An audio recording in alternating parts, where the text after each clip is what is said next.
Boa noite a todos. Boa noite. Hoje, exatamente 9 de outubro de 2023, estamos nós reunidos para estudarmos a obra Memórias de um Suicida. Nós vamos envolver a nossa irmã Carla, que irá fazer a nossa prece de gratidão, e logo depois nossa irmã Aramita irá fazer a recapitulação do nosso último estudo.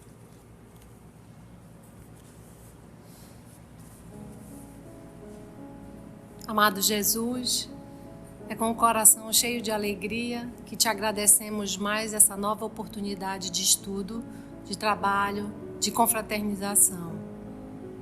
Que esse clima que estamos envolvidos agora, que nos acalma, que nos tranquiliza, que possamos nesse clima compreender essas lições, sentir tua presença e dos teus amigos nesse momento, e que essas lições entrem em nossa mente, em nossos corações, para sabermos, desde já, o que não fazer, como caminhar, nessa vida que às vezes nos parece tão atribulada, mas que sabemos que precisamos dessas tribulações para nos fortalecer, para caminhar mais rápido até o nosso destino, e que possamos, com ânimo, com as tuas determinações, alcançar sem desespero e sem fatigar. Fica conosco e nos ajuda. Que assim seja. Que assim seja.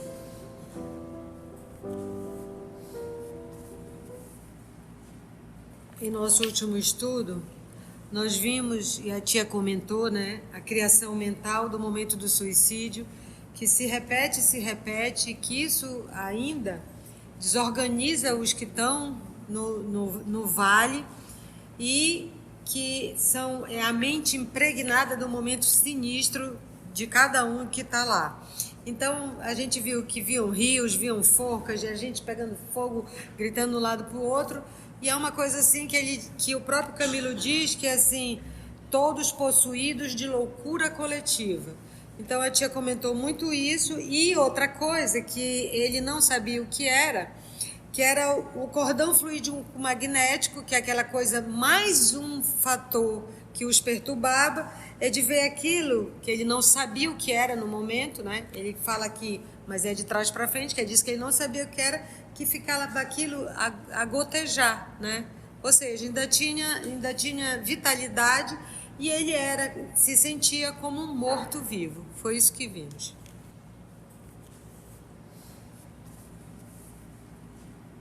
Então, que Jesus nos conduza, que a espiritualidade possa sempre nos inspirar.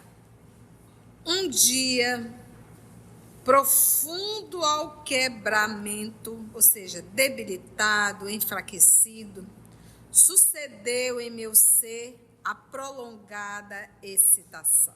Então, prolongada excitação, o tiro, o projétil, o sangue, o barulho. Aquilo é algo constante, prolongado, constante, excitação. E agora ele se sente debilitado e enfraquecido. Fraqueza insólita, ou seja, rara, conservou-me aquietado, como desfalecido. Que até então ele não tinha sentido isso. Ele se via constantemente cometendo ato, e agora ele se sente como que enfraquecido. E é interessante como ele diz aqui, fraqueza rara, conservou-me aquietado. Ele ficava quieto? Não, ficava andando pelas ruas da... Como desfalecido. Eu e muitos outros cômpares, ou seja, semelhantes de minha falange, estávamos extenuados, cansados, exaustos, incapazes de resistirmos por mais tempo a tão desesperadora situação. Urgência de repouso fazia-nos desmaiar frequentemente, obrigando-nos ao recolhimento em nossas desconfortáveis cavernas. Então aqui a gente vê, lembra da vitalidade, lembra dos cordões, o cordão fluídico que ali tem vários fios ligando que foram rompidos. Lembra daquelas cispas, né? Cispazinhos assim, que procuravam unir novamente o cordão ao corpo físico? Essa vitalidade está acabando. E era necessário, porque não tinha como os espíritos tirarem isso. Era necessário esgotar. Então agora eles estão naquele momento do esgotamento da vitalidade. Agora é a hora deles receberem a assistência. Agora que começaram a morrer. Por isso que eles estão sentindo essa sensação de desmaio e eles buscam a caverna. E daí ele não sai mais não. Desmaiado está, desmaiado fica. Por isso é que agora eles serão acolhidos. Não se tinham passado, porém, sequer 24 horas desde que o novo estado nos surpreendera. Então, quando ele começou a ficar naquele estado de desmaio, de sensação de sem força, não completou 24 horas. Quando mais uma vez fomos alarmados pelo significativo rumor daquele mesmo comboio que já em outras ocasiões havia aparecido em nosso vale. Eu compartilhava o mesmo antro, aí na condição também de gruta residencial de 4 outros indivíduos, como eu, portugueses. Então, nessa caverna que ele estava sempre junto com ele 4 companheiros, vamos dizer assim. E no decorrer do longo martírio em comum, porque cada um vivia o seu martírio particular, tornáramos-nos inseparáveis, à força de sofrermos juntos no mesmo tugúrio, ou seja, abrigo de dor. Então estavam lá os 5, ele e mais 4 sempre dentro dessa caverna. Dentre todos, porém, um sobremaneira, ou seja, um excessivamente me irritava. O que é a convivência? Está morrendo, desencarnando, recebendo um tiro na fronte constantemente, tu ainda se dá no direito de se irritar com o comportamento alheio. Ele se irritava com quem? Predispondo-me à discussão. Ele ainda discutia. Com o usar, apesar da situação precária, o monóculo inseparável. Ele se irritava de olhar para o outro que usava o monóculo. Aquele óculosinho do lado só, né? Ele dizia, mas aqui está todo mundo se acabando e o homem está preocupado com o monóculo dele? E isso irritava Camilo. Por que será, né? Por que será? O fraque bem talhado, tá? Muito bem vestido, e respectiva bengala de castão de ouro. Conjunto que, para o meu conceito neurastênico, neurastenia, apatia, perturbações mentais da cabeça, perturbações digestivas, etc. Ou seja, coitadinho, tão doidinho ali, agoniado, e ele via aquele cidadão todo dizer, mas tia, ele está no mundo espiritual, ele usa um monóculo, ele usa uma bengala, ele usa um fraque, como pode isso? Laboratório do Mundo Invisível, Livro dos Médiuns, tá? Vai estudar e você vai entender. Então o espírito, ele não diz assim, vou construir um monóculo, vou construir uma bengala, ele se vê assim e assim ele está no mundo espiritual, entendeste? E ele não sabe que isso é uma criação mental dele mesmo. Agora tu vai dizer, esse fraquezinho está bem alinhado? Não está. Vamos ver qual foi o tipo de suicídio dele, entendeu? Então, da forma que você se vê, as pessoas se preocupam muito com tatuagem, né? Gente, põe uma coisa na cabeça de você. O que vale no mundo espiritual é conduta moral, é condição mental. Agora, uma pessoa que é capaz de tatuar o seu corpo de ponta a ponta, colocar 2 bolinhas aqui para simbolizar um chifrinho, mandar cortar os dentes. Então, aí você vê que a pessoa está no seu perfeito equilíbrio mental? Não. Ela quer parecer com o quê? Então, nós temos que entender sempre condição mental. Agora, se eu estou encarnada e eu sei que eu tenho uma tatuagem, que eu olho sempre para aquela tatuagem, há uma probabilidade de eu acordar no mundo espiritual e o que eu vou ver no meu corpo? A tatuagem. Por quê? Porque é a minha criação mental. Entendeu? É a minha criação mental. Então eu vou me deparar ainda talvez com aquela tatuagem, como eu posso me ver de óculos. Porque é a minha criação mental, mas não é assim, eu vou criar.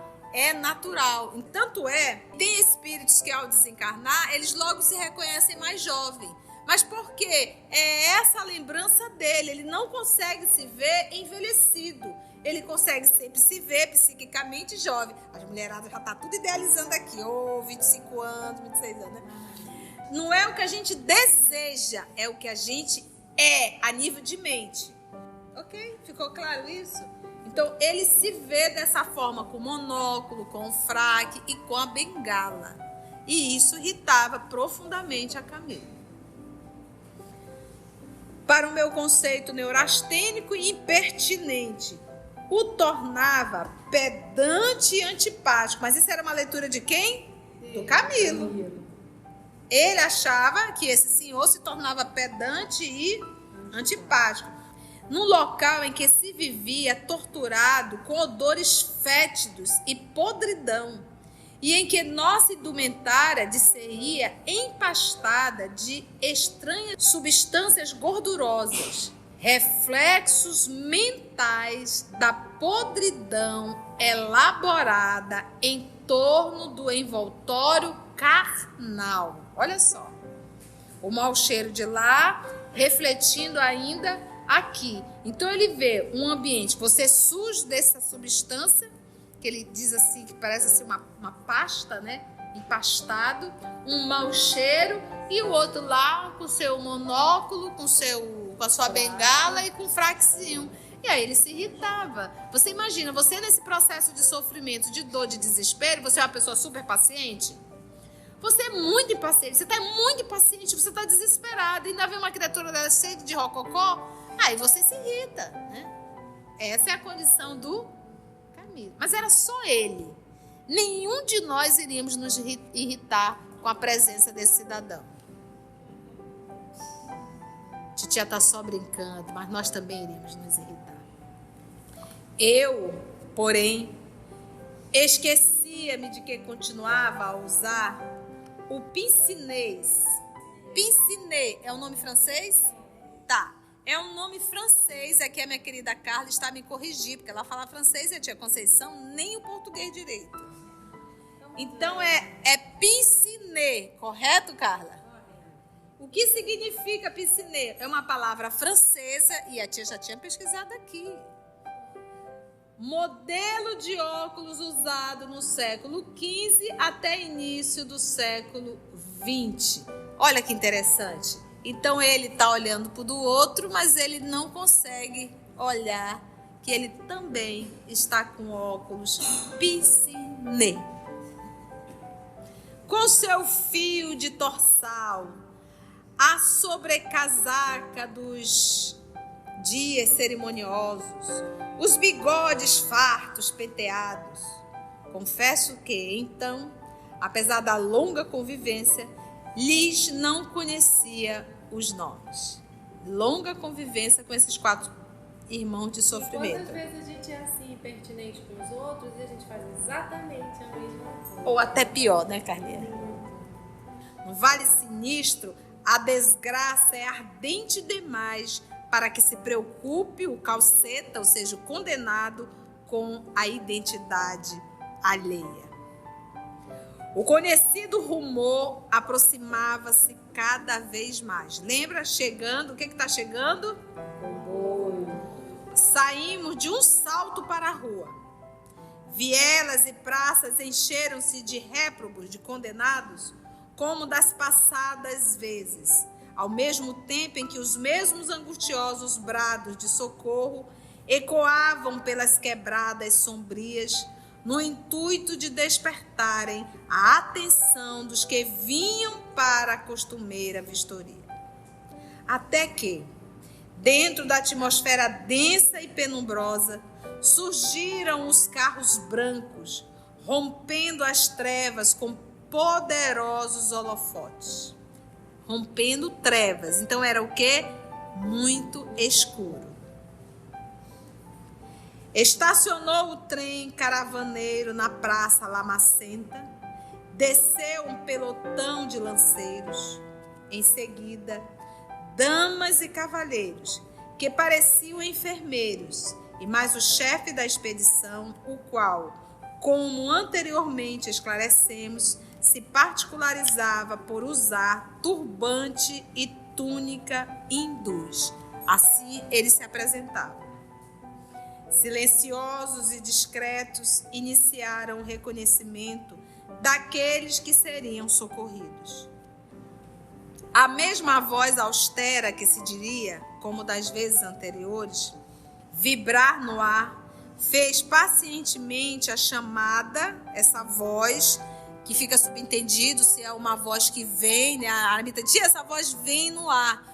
E ao mesmo tempo eu digo, para mim é como se alguém estivesse ali presente lendo, mas vamos ver lá para frente, né? Vamos ver lá para frente. Mas essa voz vibra e é muito interessante que ele diz assim, ó, a chamada dos que deveriam ser recolhidos. Então tinha nome, se sabia quem estava ali. Eles não estavam ali entregues ao nada. Existia uma lista em que sabia nome e endereço. Ele estava na caverna tal, na rua tal, número. Eles diziam tudo. Então, para você ver que existe um controle muito grande desses nossos irmãos sofredores. Eles não estão ao léu, em abandono. A mesma voz austera, que se diria, como das vezes anteriores, vibrar no ar, fez pacientemente a chamada dos que deveriam ser recolhidos, os quais, ouvindo os próprios nomes, se apresentavam por si mesmos. Outros, porém, por não se apresentarem a tempo, impunham aos socorristas a necessidade de procurá-los. A estranha voz, porém, indicava o lugar exato em que estariam os míseros, dizendo simplesmente, abrigo número tal, rua número tal. O que nos individualiza são os nossos nomes. Eu sou uma pessoa, mas quem sou eu? É o meu nome que me torna um indivíduo. Duas coisas acontecem aqui. A delicadeza do mundo espiritual que nos conhece pelo nome e que nos chama pelo próprio nome. Ele podia dizer, o cara que se matou com um tiro na cabeça, vem aí. Não, eles chamam os próprios nomes. Uma coisa que a gente aprende, quem é da área da saúde, que uma coisa que torna uma pessoa um indivíduo é você chamar ela pelo próprio nome. Você não diz o preso o preso da cela 20, o leito 4. Isso você desumaniza a pessoa. Então, o mundo espiritual nos dando a pista. Chamemos os nomes pelos nomes. Ou conforme a circunstância. Dementado, inconsciente, não se encontra no abrigo, vagando em tal rua, não atenderá pelo nome, reconhecível por esta ou aquela particularidade. Então essas foram as orientações que essa voz dá. Dir-se-ia que alguém de muito longe assestava, apontava poderosos telescópios até nossas desgraçadas moradas, para se informar detalhadamente do momento decorrente à expedição laboriosa. Aí então fica subentendido que essa voz era o quê? De longe. Quando ele está lá atrás falando da caravana, a primeira vez que ele fala da caravana, ele fala voz grave e dominante, na página 29, voz grave e dominante, de alguém invisível que falasse, pairando no ar, guiava-nos o caridoso afã. Tarará. Então fica realmente agora entendido que era uma voz distante e estranha. No ar, né, Tá Arabi? vendo que eu sou continuista? Muito bem.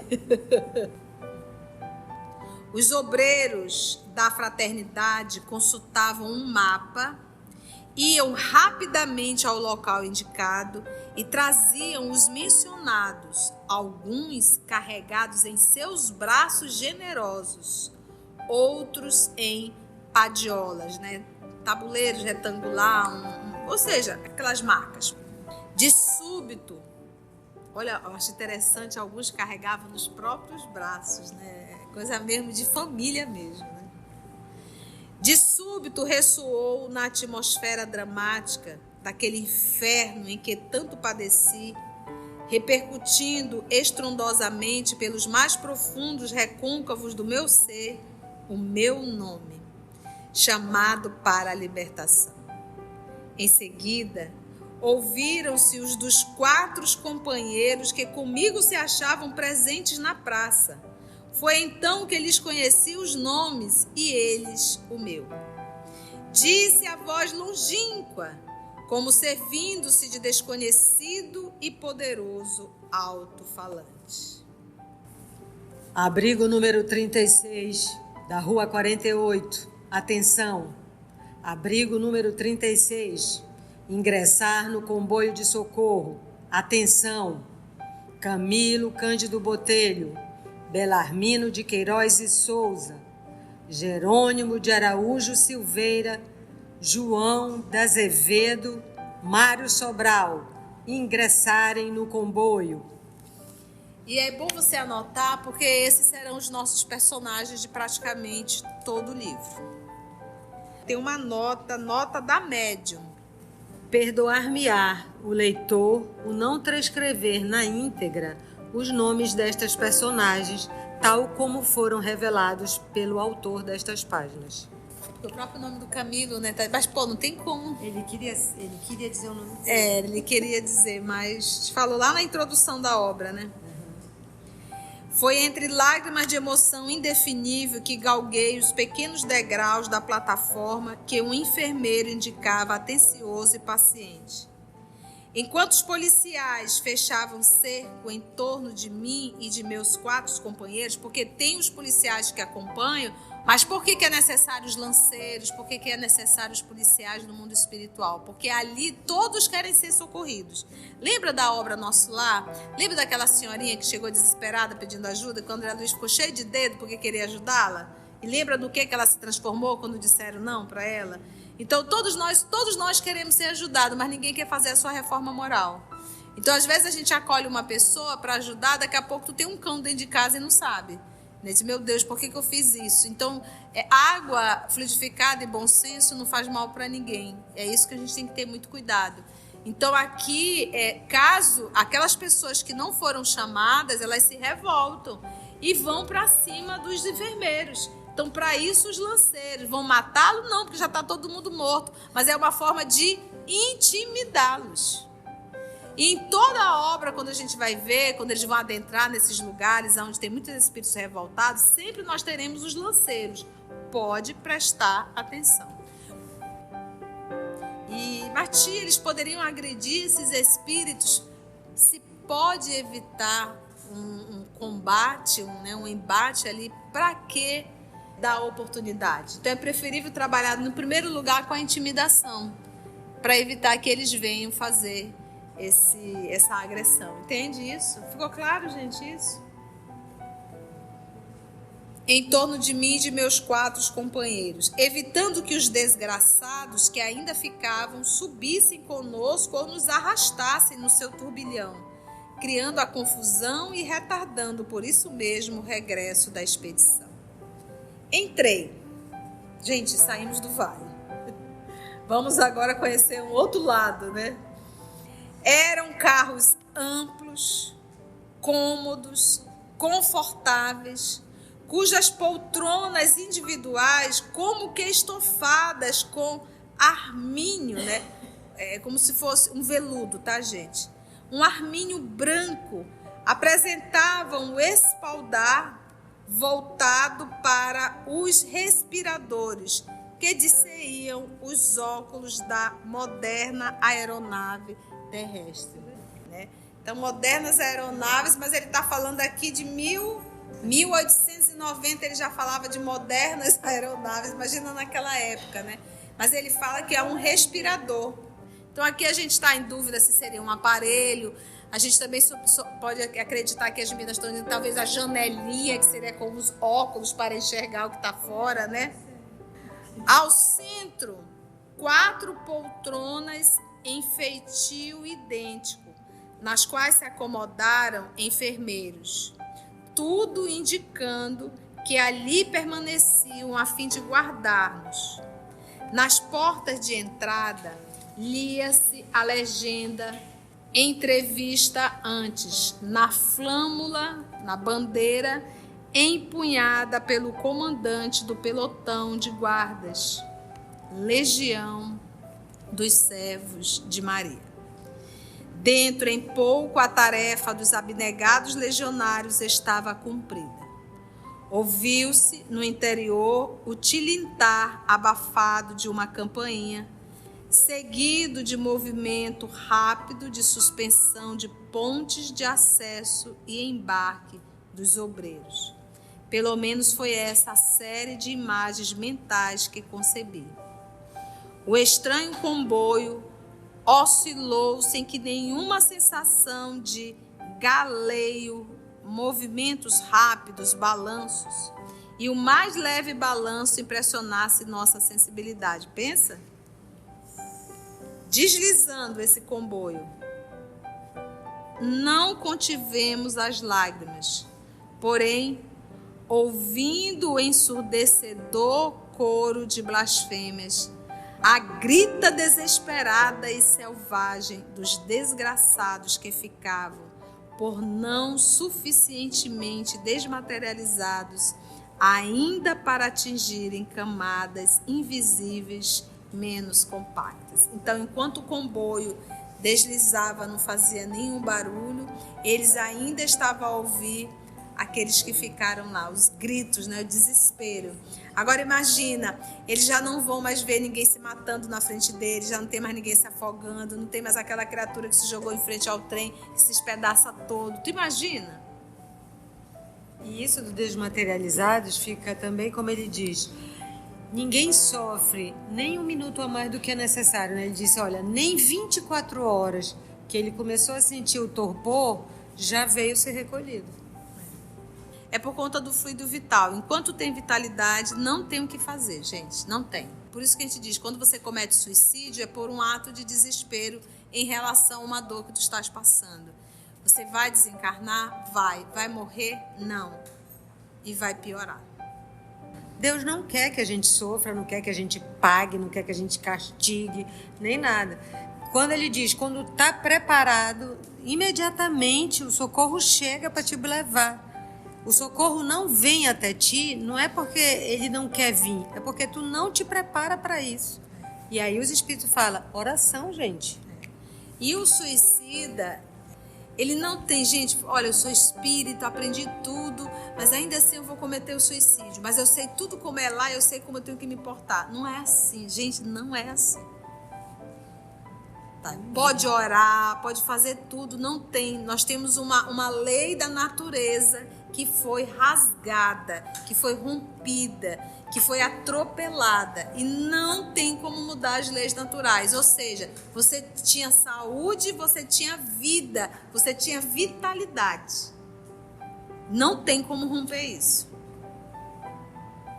Vamos ver agora como ficou dentro do comboio. Eram senhoras que nos acompanhavam, por nós velando durante a viagem.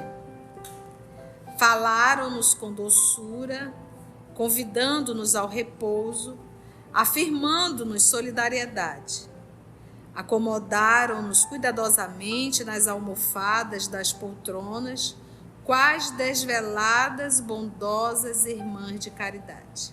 Agora, olha o equilíbrio dessas trabalhadoras, porque eles estão sangrando e ali eles colocam em almofadas. E tiveram alguns que foram o quê? Carregados.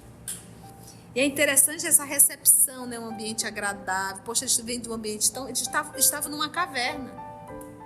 Né? É como se dissesse assim, você é um ser humano. Você é um ser humano, você não é um monstro. Afastava-se o veículo, pouco a pouco, a cerração de cinzas se ia dissipando aos nossos olhos torturados, durante tantos anos, pela mais cruciante das cegueiras, a da consciência culpada. Então, ele diz, aquela escuridão ali era resultado da consciência culpada de cada um. Apressava-se a marcha. O nevoeiro de sombras ficava para trás, como o pesadelo maldito que se extinguisse ao despertar de um sono penoso. Agora, as estradas eram amplas e retas, a se perderem de vista. A atmosfera fazia-se branca como a neve. Ventos fertilizantes sopravam, alegrando o ar. Gente, tudo isso eles tinham lá? Não. Deus misericordioso, havíamos deixado o vale sinistro. Lá ficara ele, perdido nas trevas do abominável. Lá ficara, incrustados, cobertos nos abismos invisíveis, criados pelo pecado dos homens, a fustigar, a chicotear a alma daquele que se esqueceu do seu Deus e Criador. Eu acho que se você leu até aqui com a tia, os amigos espirituais, e compreendeu uma coisa: o vale é construção humana. O vale não é construção divina. Estar no vale não é um ambiente de punição. Estar no vale é um ambiente de proteção. Os espíritos suicidas são conduzidos ao vale como uma proteção a eles. Você vê que dentro do vale, cada um vivia a sua loucura do suicídio, mas você não encontrou nenhum espírito para abusar deles. Nenhum espírito para torturá-los ou escravizá-los. Ali, o sofrimento, a tortura era íntima, era de cada um vivendo a sua própria dor. Então, entende isso. Vale do Suicida, um ambiente de proteção para eles. E outro, quando ele vem dizendo o nome e sabendo aonde cada um está, essa voz misteriosa, né? Era dizendo, nós temos conhecimento de tudo o que está acontecendo aí. E quem está aí? Porque o bom pastor conhece todas as suas ovelhas. Comovido e pávido, tímido, assombrado, pude então elevar o pensamento à fonte imortal do bem eterno, para humildemente agradecer a grande mercê que recebi. Gente, que delícia. Finalizamos o capítulo 2. Saímos junto com o Camilo do vale, acompanhamos as dores, os sofrimentos. E se Deus nos permitir, o nosso próximo encontro, nós vamos entrar já no Hospital Maria de Nazaré. Alguma pergunta ou alguma colocação, meninas, meninos? A nossa querida Narumi está trazendo aqui as jovens que cometeram suicídio por conta de uma relação não correspondida, em que elas sofriam sim abusos dos próprios suicidas. Eles eram suicidas. Todos os que estão ali estão no vale. Por exemplo, você viu ainda há pouco o Camilo se irritando com o outro que usava o quê? Monólogo, fraque. Mas ele também não foi para ele. Ele tinha vontade até de discutir, ou ele chegava a discutir com ele? Não, só se irritava. Só se irritava. Então, tu imagina esses irmãos adoecidos também da mente em olhar para aquelas meninas jovens. Mas era dentro do próprio vale e ali. Isso tudo, gente, é algo assim doloroso a gente pensar, mas a gente tem que se educar. E às vezes, a gente, por exemplo, eu sou de uma geração em que a gente pegava umas palmadas bem dadas, sandália mesmo, até um cinturão rolava. Porque o propósito da mamãe era realmente educar, era a forma que ela tinha. O papai também às vezes dava uma citoronzada, tadinho, ele ficava tão mal depois, mas era um processo da educação. Então, às vezes, a única linguagem que nós conseguimos entender é o da dor.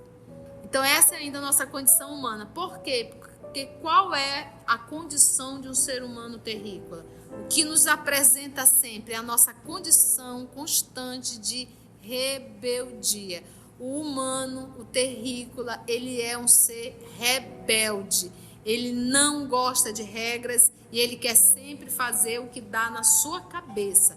Por isso que a gente paga um alto preço. Foi bom, gente?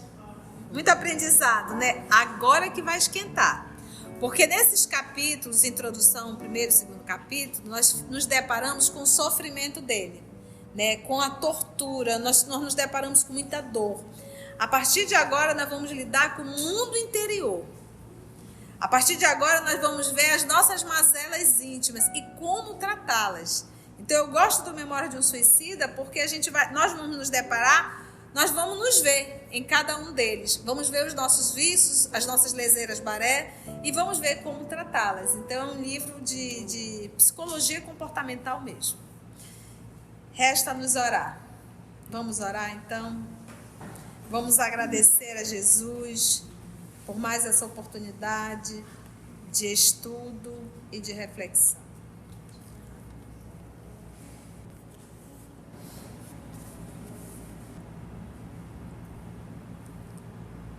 Querido Deus, Pai misericordioso, sol de amor que aquece nossos corações, te agradecemos, Senhor, do íntimo do nosso ser, a oportunidade de estar aqui agora, estudando essas lições. Que esse estudo possa levar consolo, entendimento e educação para as almas necessitadas e para aqueles que estão cuidando e ao lado dessas almas.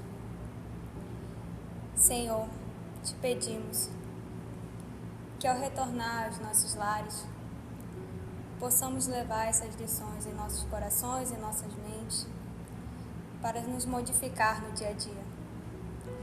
Esses espíritos sofredores nos ensinam sobre o lado ruim do mundo espiritual, que não estamos isentos, por causa de nossas atitudes, de nossas imperfeições. Não somos diferentes deles, Senhor. Ainda temos o mesmo orgulho, a mesma vaidade, o mesmo egoísmo que nos separa de Ti.